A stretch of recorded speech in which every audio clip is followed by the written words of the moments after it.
ಬಂದದ್ದನ್ನು ಕಂಡು ಅತೀವ ಸಂತೋಷ ಭರಿತನಾಗಿ ತಲೆಯನ್ನ ಶಬ್ದಕ್ಕನಾದ ಮುದ್ದು ಮಾರುತಿಯೇ, ನಿನಗಾವ ಆಭರಣವು ಬೇಕು ಬೇಡಿಕೋ ಎಂದು ಹೇಳಲು ಆಗ ಆಂಜನೇಯ ಕುಮಾರನು, ಹೇ ಗುರುದೇವ, ನನಗೆ ಯಾವ ಆಭರಣವೂ ಬೇಡ ಹೀಗೆಂದು ಹೇಳಲಾಗಿ ಆಗ ಶ್ರೀರಾಮಚಂದ್ರನು ತನ್ನ ಪರಮ ಭಕ್ತನಿಗೆ ಯಾವ ಆಭರಣವನ್ನು ಕೊಡಬೇಕೆಂದು ಮನದೊಳಗೆ ಆಲೋಚಿಸಿ ತನ್ನ ಕೊರಳಲ್ಲಿದ್ದ ಕಂಸ ಎಂಬ ಮಣಿಹಾರವನ್ನು ಕೊಡಲು ಆಗ ಆಂಜನೇಯ ಕುಮಾರನು, ಹೇ ಗುರುದೇವ, ನನಗೆ ಈ ಹಾರವು ಬೇಡ,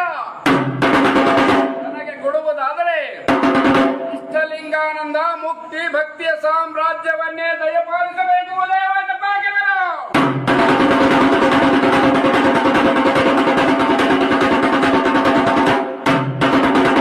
ಆಗ ಶ್ರೀರಾಮಚಂದ್ರನು, ಆಂಜನೇಯ ಕುಮಾರನೇ, ಇಷ್ಟಲಿಂಗಾನಂದ ಮುಕ್ತಿ ಭಕ್ತಿಯ ಸಾಮ್ರಾಜ್ಯವನ್ನು ದಯಪಾಲಿಸಬೇಕಾದರೆ